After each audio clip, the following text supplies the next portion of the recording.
Bueno, ¿está grabando? Sí, está grabando. Comenzamos con la tutoría 2, si les parece. Estamos con Shirley, con Ángel, con Adriana y con Mauricio, que son los que van a probar. No, mentira, eso es un chiste, como les digo siempre. Los que vienen son los que aprueban. Y bueno, hoy yo les preparé otra segunda presentación que profundiza un poquitito más la presentación de ayer. Lo que nosotros hicimos ayer fue presentar el sílabo, es decir, qué vamos a hacer en la unidad 1, qué vamos a hacer en la unidad 2, cuáles son las actividades previstas para cada una de las unidades. Y hoy entro un poquitito más a los tres ejes problemáticos que nosotros vamos a tratar en la asignatura 1. Después, la semana que viene, cuando hayamos terminado la asignatura 1, vamos a ver específicamente los temas a tratar en la asignatura 2.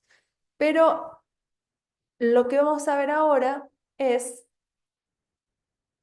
plantear un poquito más el detalle, la discusión que yo quiero que se genere, o que me gustaría que se genere, en la cursada. Entonces, la tutoría 2, repetir lo mismo. Esperen que les quiero leer algo. Les quiero leer algo. El problema actual no es el acceso a la información. Internet lo posibilita. Y tampoco su acumulación. Hay sobreinformación. Afortunadamente, hoy parece haber consenso acerca de la necesidad última de todo sistema educativo: desarrollar competencias para seguir aprendiendo, proveer destrezas comunicativas variadas y habilidades organizativas efectivas que posibiliten la adopción de un comportamiento multipolar, analítico, diverso, polifónico y a la vez ético e integral. El problema mayor tiene que ver con desarrollar estrategias para aprender a pensar, para tener criterios analíticos y criterios que permitan una selección acertada de información, es decir, el desarrollo de principios de apropiación y modos efectivos de procesar, comprender y comunicar la información. Una exigencia que, como ya sabemos, implica altos niveles de dominio discursivo para comprender, analizar y transmitir la información. Esta es una cita del libro Análisis del discurso y práctica pedagógica, una propuesta para leer, escribir y aprender mejor, de Cristina Martínez. Con esta frase que me pasaron hoy en una clase que observé, me acordé de ustedes y del grupo anterior y se las quería compartir, porque viene a colación de lo que yo quiero que ustedes se puedan llevar de este seminario y que tiene que ver con la posibilidad de que nosotros aprendamos a pensar y que les enseñemos a nuestros estudiantes a pensar. Que el objeto de las nuevas corrientes pedagógicas sea justamente eso: aprender a pensar. Porque a pensar también se enseña como las cadenas montañosas o las capitales de Europa. ¿Por qué tenemos que aprender a pensar o por qué tenemos que enseñar para que nuestros alumnos aprendan a pensar? Justamente porque lo que se está cuestionando hoy tiene que ver con qué educación para qué sociedad, cuál es el contexto histórico en el cual estamos viviendo, y que en épocas de inteligencia artificial nosotros tenemos que revisar nuestra relación con el conocimiento. Y como en épocas de inteligencia artificial, nosotros también tenemos que empezar a discutir no si utilizamos o no utilizamos la inteligencia artificial, si la inteligencia artificial es buena o es mala, como decir el celular sí o celular no en el salón de clases. No, no estamos diciendo eso. Tenemos que ver que tenemos que construir conjuntamente con nuestros estudiantes un escrutinio crítico y una vigilancia epistemológica sobre el dispositivo pedagógico hoy, que es la inteligencia artificial.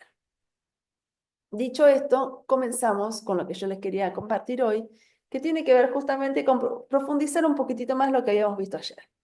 Los contenidos. El primer eje problemático que nosotros vamos a tratar tiene que ver con la delimitación histórica, social y política del campo educativo, de los procesos de educabilidad, y que justamente tiene que ver con la delimitación conceptual. ¿Qué entendemos por educación? ¿Qué entendemos por sociedad? ¿Qué educación para qué sociedad? Y nos vamos a ir un ratito a la modernidad clásica, porque nosotros sí somos hijos de la modernidad clásica, porque la modernidad clásica se organiza el sistema educativo tal cual lo conocemos hoy, y porque en la Edad Media surgen las universidades, Bolonia, Oxford y la Sorbona, en el siglo XIII. En el siglo XVII se organiza el sistema educativo tal cual lo conocemos hoy, pero no estamos ni en el siglo XIII ni en el siglo XVII, sino que estamos en el siglo XXI. Entonces, lo que nosotros vamos a estudiar en este rastreo histórico es justamente que la educación cambia en función que cambia el contexto. Lamentablemente, el contexto hoy cambia mucho más rápido que la educación. Por eso nosotros hoy estamos estudiando un seminario de teorías pedagógicas. ¿Qué estudia la pedagogía? ¿Qué es lo que nosotros vamos a estudiar en estas teorías pedagógicas? Antes de comenzar eso, vamos a ubicarnos un poquito en el siglo XVII, en la modernidad clásica, siglo XVIII, siglo XIX, siglo XX, y vamos a llegar hasta 1989, en Alemania, en Berlín, con la caída del muro de Berlín, en donde se produce este triple proceso social, político, cultural y económico que tiene que ver con los procesos de globalización, de posmodernidad y de neoliberalismo, que es el contexto donde nosotros estamos viviendo hoy. Y es el contexto en donde nosotros tenemos que pensar un nuevo proceso educativo, unas nuevas corrientes pedagógicas o revisar las corrientes pedagógicas existentes a la luz del siglo XXI. En este proceso histórico que nosotros vamos a conocer, tenemos que pensar transversalmente en los procesos de educabilidad, porque no estamos haciendo una maestría en historia, sino que estamos haciendo una maestría en educación. Después, no solamente vamos a plantear teorías, sino que vamos a ver corrientes y modelos pedagógicos. Tenemos tres corrientes educativas básicas y principales: la educación tradicional, la positiva y la crítica. Y tenemos modelos pedagógicos: la escuela tradicional, la escuela funcionalista, las corrientes no directivas en educación, la pedagogía crítica y las pedagogías postcríticas. Si nosotros hacemos un rastreo de todas estas escuelas y corrientes, vamos a ver que empezamos en la modernidad clásica y terminamos hoy. ¿Qué es lo que estudia la pedagogía? ¿Cuál es su objeto de estudio? ¿Qué es lo que la desvela? ¿Qué es lo que le interesa? ¿Qué es la que interpela a todos sus pedagogos? Justamente una concepción de docente, una concepción de estudiante, una concepción de contenido o de conocimiento, un contexto en donde todas estas dimensiones de análisis se concretizan y, por supuesto, el dispositivo de la escuela, el dispositivo de la universidad. Entonces, las pedagogías, las diferentes escuelas van a tratar algunas cuestiones muy específicas que tienen que ver con los supuestos acerca del aprendizaje, los supuestos acerca de la enseñanza, los supuestos acerca del conocimiento, qué concepción de diseño curricular y cuáles son las bases epistemológicas sobre las cuales esas escuelas se sostienen. Cuando hablamos de base epistemológica, estamos hablando de qué concepción de conocimiento, qué concepción de sujeto, es decir, qué concepción de conocimiento es de la filosofía, qué concepción de sujeto desde la psicología y qué concepción de sociedad desde la sociología es la base donde se sostiene la escuela tradicional, la escuela funcionalista, las corrientes no directivas en educación, la pedagogía crítica y las pedagogías postcríticas. sabiendo que debería haber una coherencia entre en el modo de enseñar, el modo de aprender, la concepción de conocimiento, cómo definimos esto que estamos transmitiendo, cómo queda plasmado en un diseño curricular, y esto tiene que ser coherente con las bases epistemológicas. Un minuto. No solamente que vamos a estudiar eso, sino que también vamos a estudiar los dispositivos pedagógicos. ¿Qué es un dispositivo pedagógico? Ordenan una manera determinada de actuar. A través de ellos se manifiesta el poder relacionándolos con el conocimiento y con la conciencia. Es decir, se detecta un solapamiento entre poder y conocimiento, marcándose qué se puede decir, cómo se puede decir y quién lo dice. ¿Y cuáles son los dispositivos pedagógicos? A lo largo de la historia tuvimos diferentes dispositivos pedagógicos en función de los contextos y en función de las pedagogías. La tiza, el guardapolvo, los uniformes, los bancos. Estas concepciones de dispositivos están vinculados a una concepción panóptica de la escuela. Esta concepción panóptica de la escuela surge en el siglo XIX con las estructuras edilicias que se planteaban y que se pensaban y que se construían para disciplinar los cuerpos. No solamente se controlaba lo que se decía a partir de una concepción determinada de conocimiento, sino que también se controlaba el cuerpo. Esta cuestión de todos mirando para adelante, no hablen, no se toquen, no vienen para atrás, Ángel, no molestes, quédate quieto, no hables, no molestes a tu compañero. Esta concepción panóptica controlaba los cuerpos dóciles con castigos.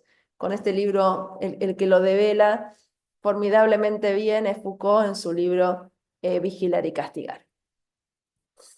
Y acá les puse el video que les voy a pasar ahora para que, como disparador, para conversar y empezar a pensar en ese video, en lo que podemos saber de pedagogía o a partir de nuestra experiencia como estudiantes y como docentes, lo que piensan que podemos llegar a ver en pedagogía, si miraron la película, y les dejo la presentación de la unidad, esto va a quedar siempre igual, el link de la película y la bibliografía.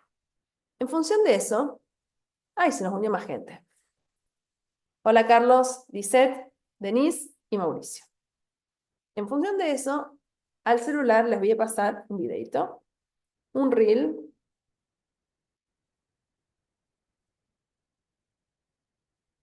Véanlo y cuando lo terminan de mirar, me avisan y lo conversamos. Que va a tener que ver con, no sé si alguno vio la película, con la película también. Ahí lo tienen. ¿Lo tienen? ¿Les llegó? ¿Shirley llegó? Bien, mírenlo un segundito, es muy cortito.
¿Ya está? ¿Qué piensan?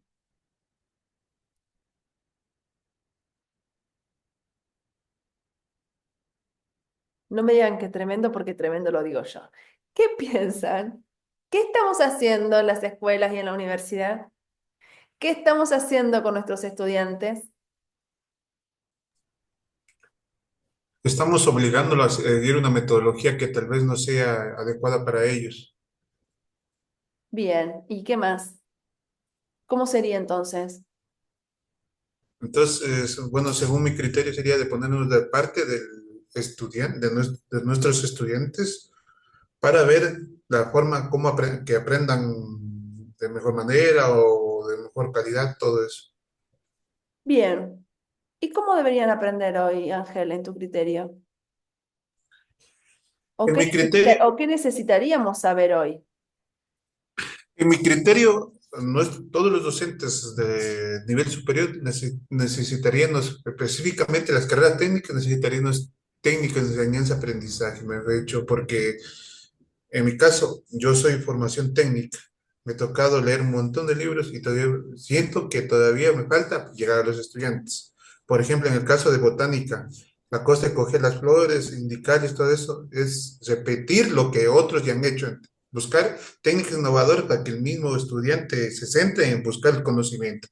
No cosa de coger una flor y repetir este espectro y tanta cosa, sino que el estudiante sea capaz, o mejor dicho, sea dueña del aprendizaje y sea capaz del mismo buscar el aprendizaje, siempre y cuando con las directrices del docente tutor o docente que esté llevando la asignatura. ¿Estamos de acuerdo con Ángel? Hagamos el ejercicio. Lo que tienen que hacer por escrito lo vamos a hacer oral, entonces ya tenemos, ya sabemos cómo se hace. ¿Estamos de acuerdo con Ángel? ¿Sí o no? ¿Y por qué sí o por qué no? Bueno, O qué buenas noches. partecita sí y le agregaríamos algo más, le sacaríamos algo? Dale, Adriana. Bueno, yo estoy de acuerdo también con Ángel. Yo también soy una profesora de técnica, yo soy ingeniera agropecuaria, entonces, claro, nosotros en este momento como docentes nos limitamos mucho a transmitir lo que conocemos o lo que sabíamos o lo que tenemos de experiencia a los estudiantes. Y en mi caso, bueno, muchos de ellos vienen ya con alguna experiencia en el campo o vienen con muchas ganas de conocer y de pronto se topan a que las clases o lo que ellos están queriendo seguir porque es una vocación es muy rígida, muy compleja y empiezan de pronto a desmotivarse. Entonces, sí, tenemos que cambiar de alguna manera la forma, la cómo. Sí, vale lo que nosotros conocemos, nuestra experiencia, de pronto, cómo les podemos pasar a ellos, pero que también ellos puedan aprender a descubrir a través de lo mejor equivocándose o saliendo, cómo también ellos puedan aprender. Sí, sí, estoy completamente de acuerdo que tenemos que cambiar esa forma de enseñar. ¿Y qué harías? ¿Y qué haría? No desde el punto, ojo, que no se entienda mal la pregunta. No desde el punto de vista de una receta. Mira, yo haría esto, esto, esto, o no haría esto. ¿Desde qué es lo que se te ocurre? ¿Desde qué Mm, lugar se te ocurre cambiarlo? ¿O desde qué perspectiva cambiarías? Eh, ¿Desde qué lugar lo mejorarías? ¿Qué se te ocurre? Cualquiera, puede eh, ser cualquiera. Bueno, en este caso, yo sí pienso que, bueno, justamente el irme formando en esta parte de docencia, de cómo saber llegar, es una de las formas en las que pretendo qué hacer. Y otra es también el tema de, creo yo, de ir transformando incluso desde desde los contenidos que queremos ir o de las formas como vamos planificando las clases. Bien. Ángel, Bueno, le yo primero, contestás, le contestás a Adriana, después voy a hablar yo y me contestás a mí. Acuérdense que le tienen que contestar. Vamos a hacer el ejercicio oral. Eh, nos tenemos que contestar a dos por lo menos. A ver, Ángel. ya, yo creo que en este momento, como dicen los investigadores, estamos en la generación, educando a la generación de cristal, no es como nuestra educación. Entonces tenemos que coger estos aparatitos, celulares, tablet, y jugar al beneficio mejor dicho, del estudiante. No solo de coger y ver Facebook, WhatsApp y todo eso, sino innovar, mejor dicho. Nosotros estamos en la era de utilizar estos aparatos electrónicos al beneficio de la educación, es decir, para que el estudiante mismo, en vez de estar viendo cosas innecesarias, busque, digamos, videos, cómo se hace una disección de una planta y todo lo demás, de acuerdo a la formación de cada uno de nosotros. Mejor dicho, yo hace años estaba leyendo un libro sobre la teoría del constructivismo en la educación. Entonces me decían que la principal es que el estudiante busque los conocimientos y el docente sea el facilitador o la guía. No, no decir que coger un texto y darles a los estudiantes que se repita, porque eso no es ser docente, sino yo coger y hacer que el estudiante se apodera de la educación, es decir, de la educación del mismo. Y este aparato hay que jugar a nuestro favor, no en contra de nuestra labor de enseñanza, en este caso en docencia superior, que yo lo estoy impartiendo en la universidad. Bien, Gracias. gracias. ¿Alguien más? Ángel, ¿vos sos de biología? Yo soy de agronomía. Ah, la agronomía. Y Adriana también. Les voy a recomendar, yo después les voy a pasar el link si les interesa, les voy a recomendar una película que yo trabajo mucho con películas para poder ver la educación desde ese lugar. Si bien trata sobre una escuela primaria, pero bueno, sirve para todo, ¿no? Se llama La lengua de las mariposas. ¿La vieron? Es bellísima. Y me acordaba de tu ejemplo o de la disección o de juntar flores, porque bueno, es una película que transcurre en la época del franquismo, eh, no, anterior, a principios del siglo XX en España, y bueno, narra toda la cuestión contextual de la época y plantea, al igual que la sonrisa de Mona Lisa, dos pedagogías totalmente diferentes. Esta pedagogía tradicional y este nuevo eh, docente, que es un docente que está a punto de jubilarse, que plantea en esa época todo lo que tiene que ver con la escuela nueva, este aprender por medio de la experimentación, de la salida al campo, y ser el maestro, el guía. Yo estoy de acuerdo con una cuestión de Ángel que tiene que ver. Estoy de acuerdo con una cuestión y estoy en desacuerdo con otra. Estoy de acuerdo en que tenemos que tener en cuenta la innovación, pero la innovación desde el punto de vista de la construcción del pensamiento, ¿sí? Porque innovar es innovar para algo. ¿Qué vamos a hacer con la innovación? Entonces tenemos que, cada vez que hagamos algo nuevo, tiene que pensarse desde el punto de vista de cómo lo construyo en función de que me tiene que servir para poder relacionarme con el conocimiento en cualquier otro lugar, en función de que hoy la innovación es mucho más rápido que la Edad Media, por ejemplo. Y no estoy de acuerdo en que, en realidad estoy de acuerdo a mitades. El docente tiene que ser un guía, sí, pero hoy hay una categoría que vos utilizaste. Los niños o los adolescentes de hoy son estos adolescentes de cristal, que si vos lo mirás fijo, se largan a llorar. O parece que se van a quebrar porque no tienen, no pueden superar una frustración, no están acostumbrados a sacrificio, a luchar por lo que se quiere. Entonces uno tiene que tener mucho cuidado, porque si yo te digo, Ángel, no aprobaste, Ángel de esta generación de cristal se puede largar a llorar y me mete una demanda por violencia, ¿no? Entonces uno tiene que tener un cuidado tremendo con cómo está diciendo las cosas y en qué contexto.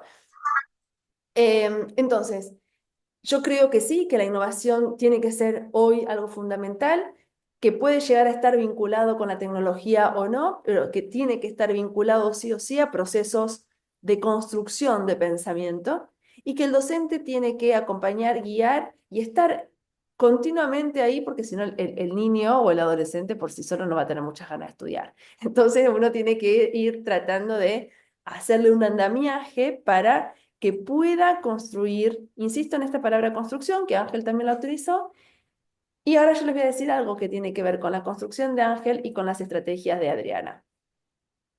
Estoy tomando dos, o sea que estoy cerquita a aprobar el primer trabajo práctico. Es decir, ¿qué son las estrategias, Adriana? Se habla mucho de estrategias desde el punto de vista didáctico, pero quedan ahí como medio en una nebulosa que no se terminan de definir nunca. Y yo les voy a definir las estrategias desde el punto de vista de las teorías de la complejidad, que me parecen sumamente reveladoras y espero que les sean reveladoras a ustedes para que lo tengan en cuenta cada vez que ustedes tengan que plantear un contenido en una clase. Yo estudié en la Universidad de Edgar Morin, y Morin, el padre de la epistemología compleja, plantea el concepto de estrategia que lo toma del arte de la guerra de los chinos, ¿sí? Y dice algo así como que la estrategia es el manejo del azar. En realidad él no usa el término manejo, pero yo les digo, se los digo yo, la estrategia es como poder manejar el azar sabiendo que el azar no se maneja, porque si se manejase el azar ya dejaría de ser azar. Entonces, a ver, Virginia, explícate. Entonces, yo siempre lo explico de esta manera. Ángel tiene un ejército y Carlos tiene otro ejército. Están peleando los dos. Entonces, Ángel, con sus comandantes, plantea y piensa 1000 estrategias para poder derrotar a Carlos. Carlos, con sus comandantes, también piensa 1000 estrategias para derrotar a Ángel. Pero hasta que uno de los dos no hace el primer movimiento, no sabemos cuál estrategia utilizar. Yo puedo ir con una clase hermosa a la facultad, pero hasta que alguien no pregunte, yo no sé qué es lo que tengo que contestar, qué es lo que tengo que utilizar, qué recursos tengo que pensar y utilizar para poder contestar a ese azar puro que es la pregunta. Y les voy a dar un ejemplo. Yo sé que ser autorreferencial no es bueno, pero a veces impacta, porque si no parece que a los otros le pasan las cosas o uno inventa los ejemplos, pero los ejemplos que yo les pongo son los ejemplos que me han pasado a lo largo de la vida. Yo un día tenía que dar currículum en un profesorado y tenía 4 horas de currículum. 4. Y yo había llevado todo el material como para dar currículum durante un año, para dar currículum a 100 personas al mismo tiempo. Y llego al aula y escuchen, había una alumna. ¿Saben lo que fue eso? Estar 4 horas hablando de currículum, haciendo ejercicios prácticos de currículum con una alumna. Si eso no es azar, y si no eso no es pensar estrategias instantáneas, rápidamente para poder sobrellevar 4 horas con una alumna dando currículum, y me quedo con otra palabra, la construcción. Acá no aplicamos nada, gente. No somos aplicacionistas. La aplicación es harina, huevo y azúcar y hacemos una torta. No, no creo que salga así la torta, pero bueno, hacemos una torta entre huevo, manteca y harina. No soy buena cocinando. Eso es aplicar.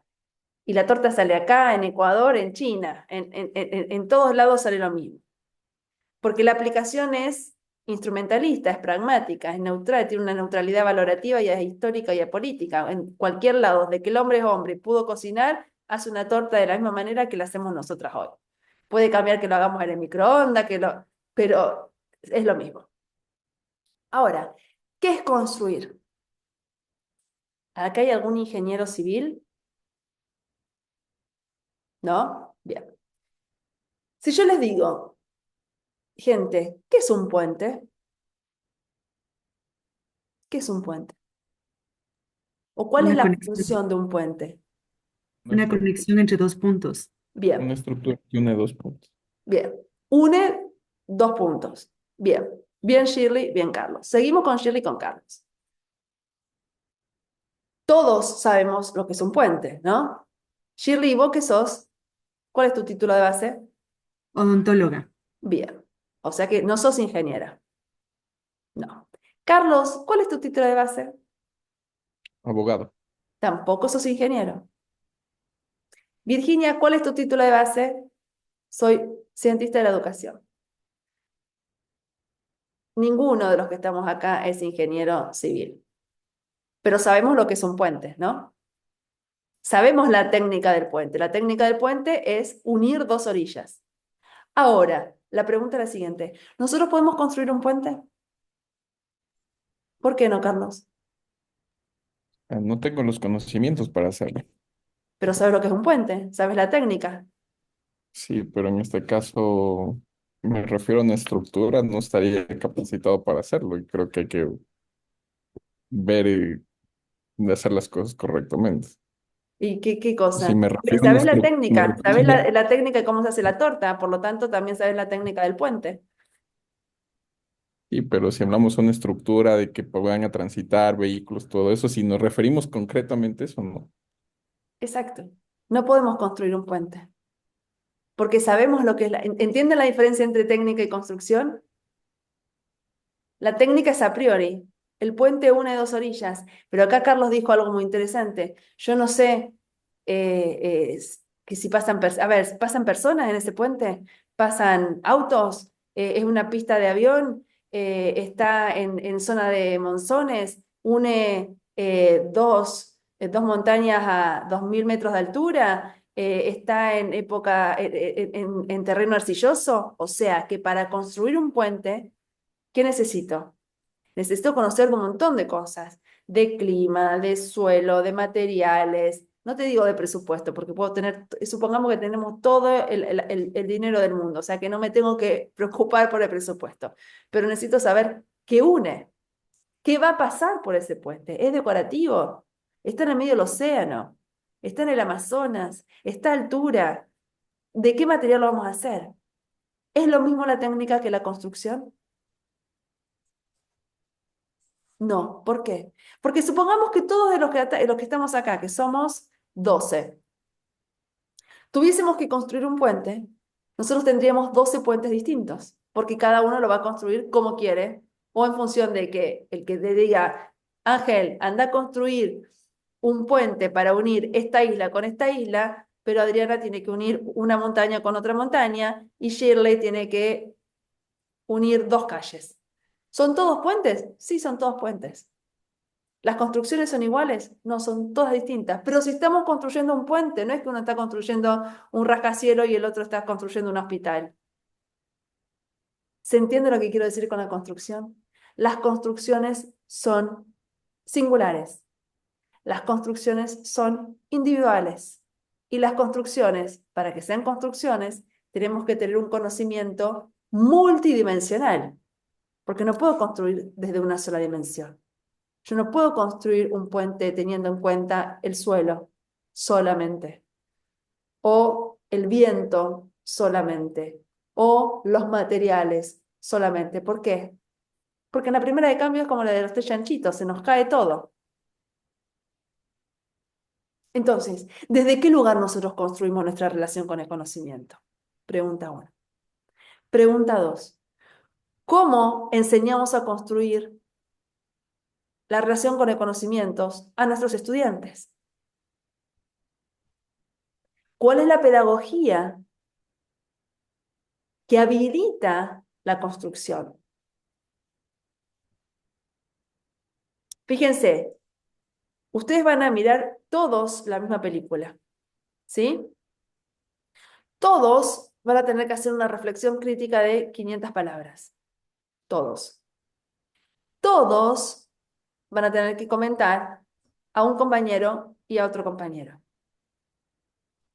No puedo hacer la multiplicación, pero todos van a hacer cosas distintas. ¿Por qué? Porque Shirley es odontóloga y lo va a escribir de lo que sabe y de lo que ignora, y de lo que le gusta y lo que se acuerda y lo que más le interesa. Y Carlos es abogado y lo va a hacer desde su lugar. Y no es ni mejor ni peor que supongamos que Adriana, que es la superpedagoga, no va a ser superior a lo que Shirley o Carlos digan. ¿Por qué? Porque ese es el concepto de construcción. Cada uno construye desde lo que sabe y desde lo que ignora, desde toda su trayectoria formativa. Y cuando hablamos de trayectoria formativa, estamos hablando del primer día que pisamos el jardín de infantes hasta hoy. Recibidos, abogados, odontólogos, ingenieros, pedagogos, filósofos, sociólogos. ¿Por qué estamos estudiando? Y porque vamos a seguir estudiando toda la vida. Entonces, ¿cuál es la pedagogía que nosotros necesitamos hoy? O la pregunta es, todas las corrientes pedagógicas que nosotros vamos a estudiar, que comenzaron en el siglo XVII hasta hoy, plantearon una construcción del conocimiento. ¿Qué concepción de docente? ¿Qué concepción de alumno? Ángel decía, un docente que guíe, un docente que acompañe, que sostenga, pero ese no es el de la escuela tradicional. No fue tu docente ese Ángel.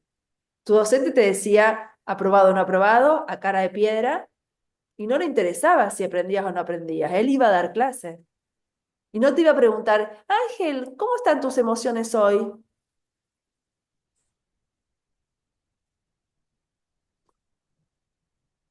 A lo largo de la historia, ese concepto de docente, ese concepto de estudiante, esa relación, construcción, aplicación del conocimiento, fue cambiando en función de qué?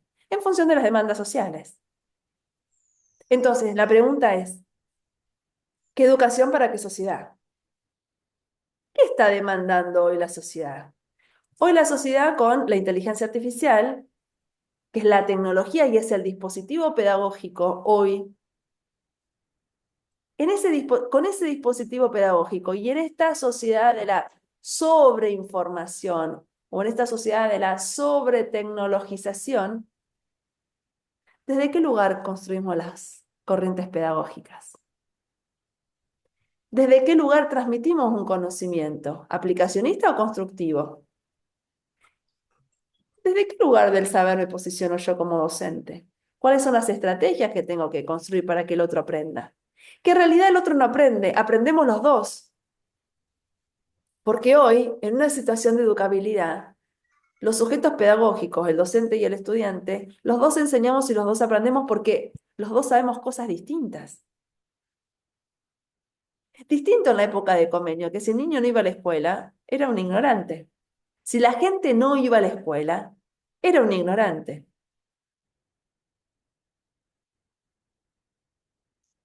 Hoy aprendemos en la escuela, pero aprendemos en otros muchos lugares. Por lo tanto, no tenemos una posición del docente que sabe y una posición del alumno que no sabe. El docente sabe por anticipación de conocimiento algunas cosas, que el alumno sabe otras. Entonces, en esta complejidad de la sociedad de hoy, hay que pensar qué dispositivos pedagógicos, qué estrategias de aprendizaje y de enseñanza, cómo pensamos esta definición del docente y esta definición del estudiante, pero principalmente cómo construimos una relación con el conocimiento en una sociedad que es tan acelerada, en donde cada cuántos meses cambia esto. Antes era cada vez un año, nos quedó largo el año. Yo creo que cada 8 meses cambia el modelo del celular. Los que somos más grandes, hagamos este ejercicio. ¿Qué contenidos escolares nosotros hemos aprendido en nuestra escuela primaria y en nuestra escuela secundaria que hoy no existen como conocimiento?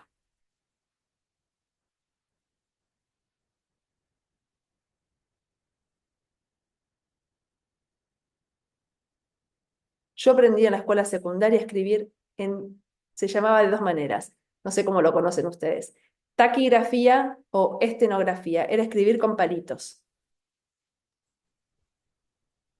Después me enseñaban, en la secundaria también, caligrafía. No la caligrafía esta que le enseñamos a los chicos para que escriban un poco mejor No, letra gótica, inglesa no sé cuánto, las letras con pluma, con tinta, con pluma, bueno, letra de caligrafía. Las del Word, bueno, todas esas las aprendía yo a escribir en una hoja que te mareaba, porque era cuadrada y con líneas oblicuas también. Escribir a máquina. A programar con diagramas de flujo en una hoja, porque no teníamos computadora. No existe más. Y no nací en el siglo XVII y no fui a la secundaria en el siglo XVII. Fueron hace 30 años, tampoco soy tan vieja. Entonces, en esta sociedad que acelera cada vez más, ¿desde qué lugar nosotros? Por eso nosotros estamos estudiando hoy un seminario de corrientes pedagógicas. Porque tengo un docente y lo voy a tener siempre. Tengo un alumno y lo voy a tener siempre. Tengo un contenido a transmitir y lo voy a tener siempre. Pero tengo una sociedad que va tan rápido que esto me queda viejo al instante. Entonces, por eso nosotros tenemos que enseñar a construir constructos de pensamiento y por eso nosotros tenemos que enseñar a pensar. Enseñar a pensar, a relacionarse con el conocimiento en cualquier momento y de cualquier manera. Ejemplo, este bendito Elsa que me está volviendo loca. El Zoom que no lo puedo programar. Y estoy aprendiendo, y terca como soy, no, te estoy volviendo todo, loco todo Ecuador para que me solucionen el tema del Zoom. Y uno necesita pensar y apropiarse de herramientas para que, bueno, hoy estoy en la facultad, pero mañana tengo que resolver esta problemática. Ese es enseñar a pensar, y eso lo enseñamos nosotros, porque Google no lo enseña, y la inteligencia artificial tampoco. Pero sí a nosotros nos corresponde como docentes universitarios, como docentes de la educación superior, que cuando nosotros manejemos la inteligencia artificial, le enseñemos a nuestros estudiantes a pensar desde un escrutinio crítico y desde una vigilancia epistemológica la dimensión ética de cualquier dispositivo pedagógico. Hoy es la inteligencia artificial. Ayer fue un guardapolvo. Antes de ayer fue un banco. Antes de ayer fuera el castigo adelante de todo el curso. A lo largo que cambia la historia, a lo largo que cambia la sociedad, cambian las pedagogías y cambian los dispositivos pedagógicos. Entonces la invitación es a pensar y a reflexionar qué sociedad tenemos hoy, qué es lo que la sociedad está demandando hoy a la educación, cuáles son los dispositivos pedagógicos que posibilitan la construcción del pensamiento o que castigan el cuerpo. ¿Para qué? Para revisar nuestras prácticas y para cambiarlas, mejorarlas. ¿Se entiende? Preguntas. Ángel, vos antes habías levantado de la mano. No, y lo que quería decir, como decía usted, nuestra época de estudio fue todo con dirección del profesor. En estos momentos ya no surge esa teoría, mejor dicho, esa práctica. En estos momentos, como digo, yo no tengo mi formación técnica y he leído libros, hay que aplicar estrategias y modalidades de enseñanza en la educación superior. Eso era nomás, gracias. Bien.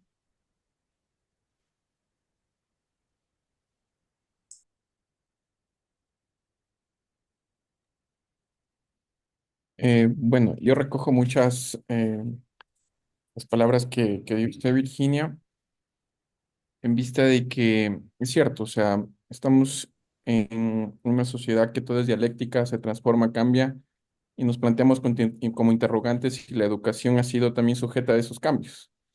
Y evidentemente vemos que no. Y creo que uno como docente lo que aspira es poder convertir y tener ese sustento teórico y metodológico para poder mantener conocimientos actualizados y sobre todo poder transmitir el mensaje correcto a nuestros estudiantes. Yo recuerdo cuando era estudiante de Derecho, era una educación en la cual memorizábamos artículos. Sin embargo, actualmente lo que yo busco es poner contextos, poner problemas, y sobre esos problemas, pues se va a solucionar un caso en concreto. de tal forma de que podemos visualizar que tal vez en este transcurso del tiempo, 9, 10 años, uno sí se plantea de otra forma, o sea, de poder llegar a los estudiantes no a través de formas de memorizar, porque el mejor abogado, en mi caso en concreto, no es el que memoriza, sino es el que sabe aplicar una norma frente a un caso en concreto. Entonces, esta maestría es tan importante en vista de que nos da a conocer en sí cuál es la técnica, la metodología que estamos aplicando, porque muchos creo que nos esforzamos por aplicar la metodología correcta que a veces desconocemos el nombre en sí, pero creo que a la postre la estamos aplicando.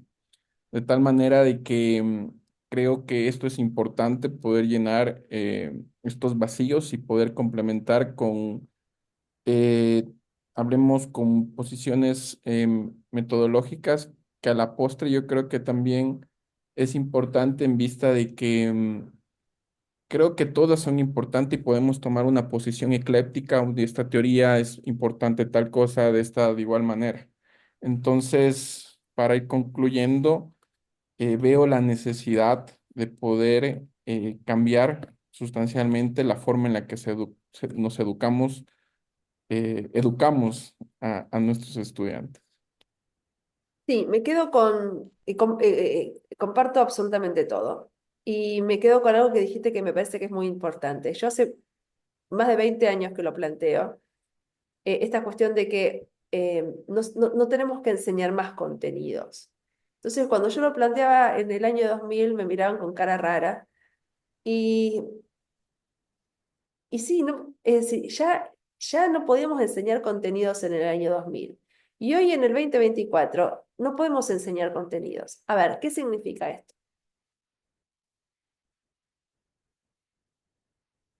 ¿Tenemos que enseñar un contenido disciplinar? Sí, pero hoy no es suficiente.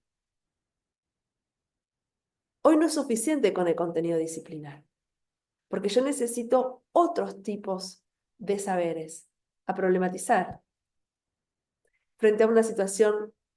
¿Cómo la resuelvo? Construcciones metodológicas, procesos metacognitivos, argumentar una postura, hacer una pregunta abierta para construir una respuesta. Fíjense el desafío que tenemos y la complejidad del objeto de estudio que es la educación.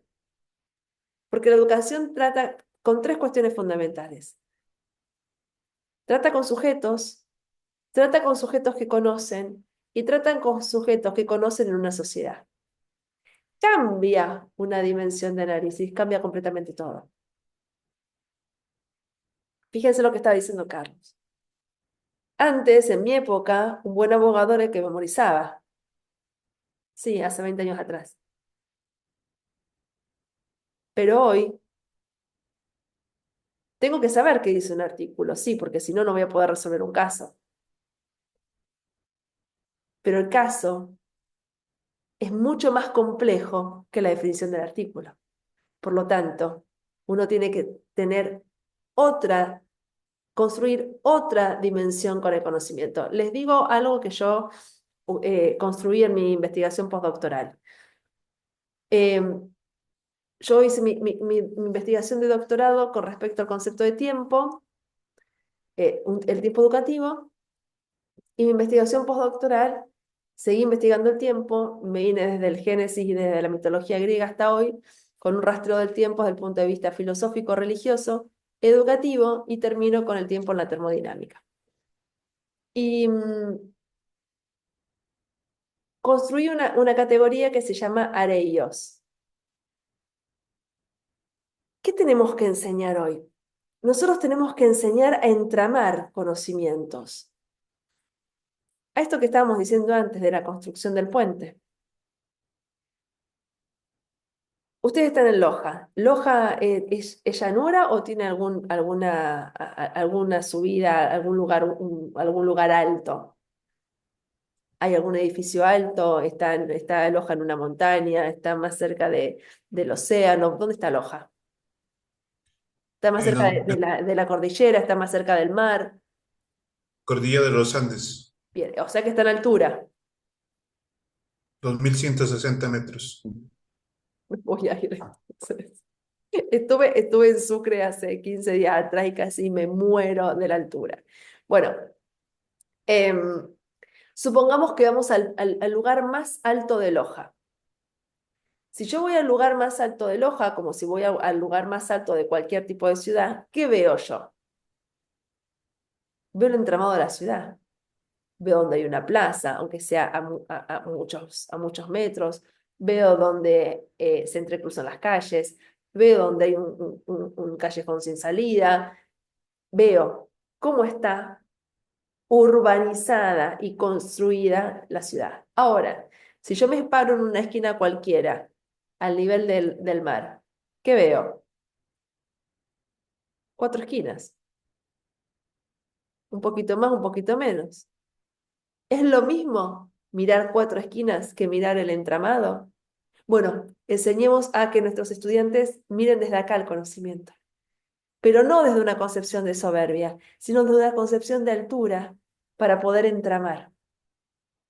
Porque hoy necesitamos un conocimiento que entrame diferentes dimensiones de análisis para poder pensarlo totalmente, que no es totalizante. Totalmente que no es totalizante, porque ya sabemos las cuestiones totalizantes a dónde nos llevan.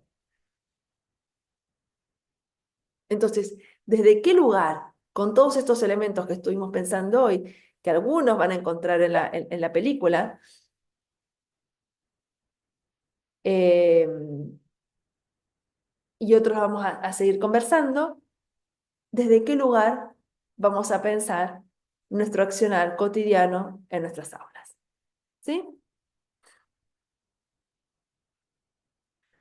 Bueno, gente, no sé por qué me dice que se termina en 5 minutos y esto es ilimitado. Me está superando ampliamente el tema del Zoom. Gente, me encantaría que nos veamos el sábado, ¿sí? Hagan un esfuercito, así nos vemos de nuevo. Ángel, que me viene todos los días hasta ahora, viene con asistencia perfecta. Algunos de ustedes también. Así que sería interesante que nos veamos el sábado y seguimos conversando. Si pueden mirar la película, mejor porque podemos tomar ejemplos de la película. Si pueden comenzar a leer, mejor. Ahora, les voy a tomar examen el sábado y les voy a poner una mala nota porque no miraron. No, gente, estamos en educación superior, cada uno tiene su tiempo, cada uno tiene su responsabilidad, cada uno sabe lo que tiene que hacer. Me llaman si necesitan algo, se contactan conmigo si hay algo que no quedó claro. Yo estoy a disposición de ustedes, ¿sí? El sábado nos vemos a las 2 de la tarde de ustedes, que son las 4 de la tarde mías. Bueno, al que quiera enciende la cámara, nos sacamos una foto, se las pongo en el PowerPoint y les paso el PowerPoint. ¿Les parece?